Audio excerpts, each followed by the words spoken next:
ओम गणेशाय नमः। शिव पुराण के श्रवण से देवराज इंद्र को शिवलोक की प्राप्ति हुई और चंचुला का पाप से भय एवं संसार से वैराग्य। श्री सौनका जी ने कहा कि महाभाग सूत जी, आप धन्य हैं, परमार्थ तत्व के ज्ञाता हैं। आपने कृपा करके हम लोगों को यह बड़ा ही अद्भुत और दिव्य कथा सुनाई है। भूतल पर इस कथा के समान कल्याण का सर्वश्रेष्ठ साधन दूसरा कोई नहीं है। यह बात हमने आज आपकी कृपा से निश्चय पूर्वक समझ ली। सूत जी, कलयुग में इस कथा के द्वारा कौन से पापी शुद्ध होते हैं, उन्हें कृपा करके बतलाइए और इस जगत को कृतार्थ कीजिए। सूत जी बोले, हे मुनि, जो मनुष्य पापी, दुराचारी, खल तथा काम क्रोध आदि से निरंतर डूबे रहते हैं, वे भी इस पुराण के श्रवण पठन से अवश्य ही शुद्ध हो जाते हैं। इसी विषय में जानकर मुनि इस प्राचीन इतिहास का उदाहरण दिया करते हैं, जिसके श्रवण मात्र से पापों का पूर्णतः नाश हो जाता है। पहले की बात है, कहीं किसी नगर के एक ब्राह्मण रहता था, जो ज्ञान में अत्यंत दुर्बल, दरिद्र, रस बेचने वाला तथा वैदिक धर्म से विमुख था। वह स्नान संध्या आदि कर्मों से भ्रष्ट हो गया था और वैश्यावृत्ति में तत्पर रहता था। उसका नाम था देवराज। वह अपने ऊपर विश्वास करने वाले लोगों को ठगा करता था। उसने ब्राह्मणों, क्षत्रियों, वैश्यों, शूद्रों तथा दूसरों को भी अनेक बहाने से मारकर उन सभी का धन हड़प लिया था, परंतु उस पीड़ा का थोड़ा सा भी धन कभी धर्म के काम में नहीं लगाया था। वह वैश्यागामी तथा सब प्रकार से आचार भ्रष्ट था। एक दिन घूमता घुमाता वह देवयोग से प्रतिष्ठानपुर में जा पहुंचा। वहां उसने एक शिवालय देखा, जहां बहुत से साधु महात्मा एकत्रित हुए थे। देवराज उस शिवालय में ठहर गया, किंतु वहां उस ब्राह्मण को ज्वर आ गया। उस ज्वर से उसको बहुत ही पीड़ा होने लगी। वहां एक ब्राह्मण देवता शिव पुराण की कथा सुना रहे थे। ज्वर में पड़ा हुआ देवराज ब्राह्मण के मुखारविंद से निकली हुई उस शिव कथा को निरंतर सुनता रहा। 1 मास के बाद वह ज्वर से अत्यंत पीड़ित होकर चल बसा। यमराज के दूत आए और उसे पाशों से बांधकर बलपूर्वक यमपुरी में ले गए। इतने में ही शिवलोक से भगवान शिव के पार्षद गण आ गए। उनके गौर अंग कपूर के समान उज्जवल थे, हाथ त्रिशूल से सुशोभित हो रहे थे।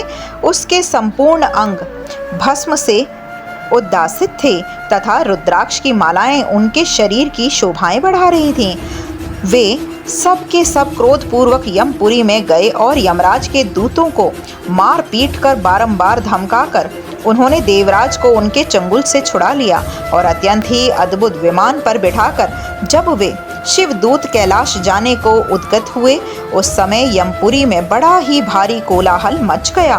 उस कोलाहल को सुनकर धर्मराज अपने भवन से बाहर आए। साक्षात दूसरे रुद्रों के समान प्रतीत होने वाले उन चारों दूतों को देखकर धर्मज्ञ धर्मराज ने उनका विधि पूर्वक पूजन किया और ज्ञान दृष्टि से देखकर सारा वृत्तांत ही जान लिया।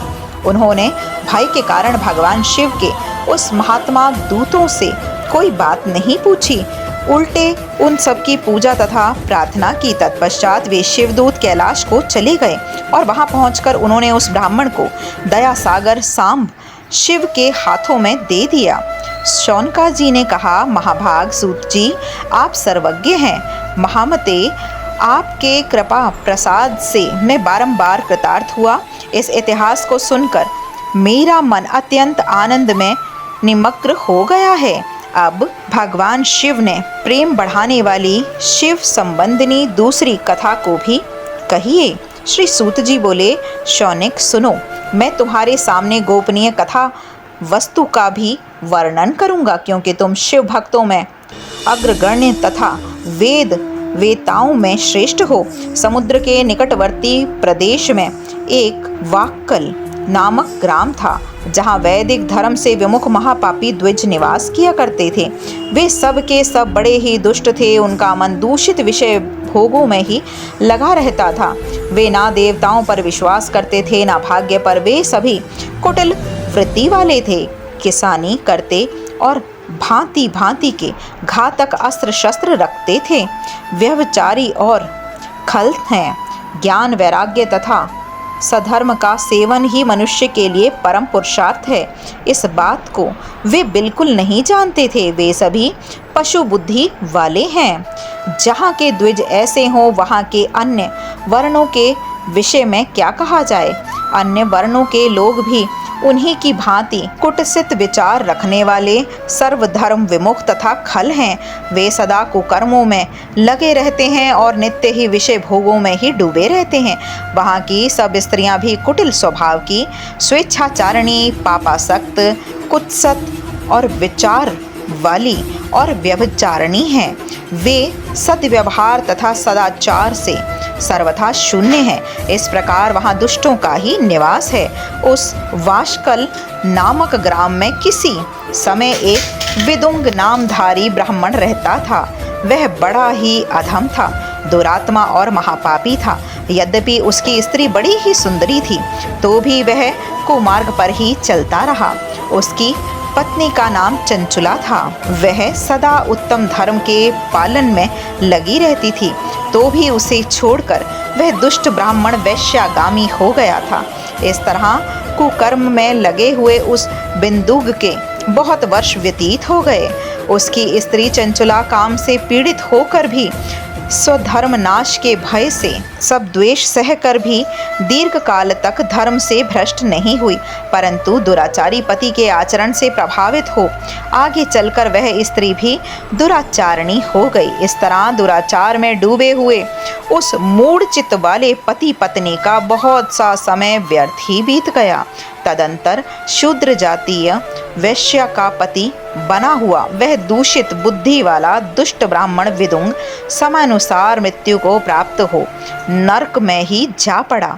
बहुत दिनों तक नरक के दुख भोग कर वह मूढ़ बुद्धि प्राणी विंध्य पर्वत पर भयंकर पिशाच हुआ। इधर उस दुराचारी पति बिंदुग के मर जाने पर मूढ़ हृदय चंचुला बहुत ही समय तक पुत्रों के साथ अपने घर में ही रही। एक दिन देव योग से किसी पुण्य पर्व के आने पर वह स्त्री भाई बंधुओं के साथ गौकर्ण क्षेत्र में गई। तीर्थयात्रियों के संग में उसने भी उस समय जाकर किसी तीर्थ के जल में स्नान किया। फिर वह साधारणतया बंधुजनों के साथ यत्र तत्र घूमने लगी। घूमती घुमाती किसी देव मंदिर में गई और वहां उसने एक देवज्ञ ब्राह्मण के मुख से भगवान शिव की परम पवित्र और मंगलकारिणी उत्तम पौराणिक कथा सुनी। कथावाचक ब्राह्मण कह रहे थे कि जो स्त्रियां पर पुरुषों के साथ व्यभिचार करती हैं वे मरने के बाद यमलोक में जाती हैं। तब यमराज के दूत उनकी योनि में तपे हुए लोहे का परिध डालते हैं और पौराणिक ब्राह्मण के मुख से वह वैराग्य बढ़ाने वाली कथा सुनकर चंचुला भय से व्याकुल होकर वहाँ कांपने लगी। जब कथा समाप्त हुई और सुनने वाले सब लोग वहाँ से बाहर चले गए, तब वह भयभीत नारी एकांत में शिव पुराण की कथा बांचने वाले उस ब्राह्मण देवता से बोली। चंचुला ने कहा, हे ब्राह्मण देवता, मैं अपने धर्म को नहीं जानती थी, इसीलिए मेरे द्वारा बड़ा ही दुराचार हुआ है। स्वामिन, मेरे ऊपर अनुपम कृपा करके आप मेरा उद्धार कीजिए। आज आपके वैराग्य रस से ओतप्रोत इस प्रवचन को सुनकर मुझे बड़ा ही भय लग रहा है। मैं कांप उठी हूँ और मुझे इस संसार से वैराग्य हो गया है। मुझे मूढ़ चित्त वाली पापिनी को धिक्कार है। मैं सर्वथा निंदा के योग्य हूँ, कुत्सित विषयों में फंसी हुई हूँ और अपने धर्म से विमुख हो गई हूँ। हाय, न जाने किस किस घोर कष्टदायक दुर्गति में मुझे पड़ना पड़ेगा और वहाँ कौन बुद्धिमान पुरुष कुमार्ग में मन लगाने वाले मुझ पापिनी का साथ देगा।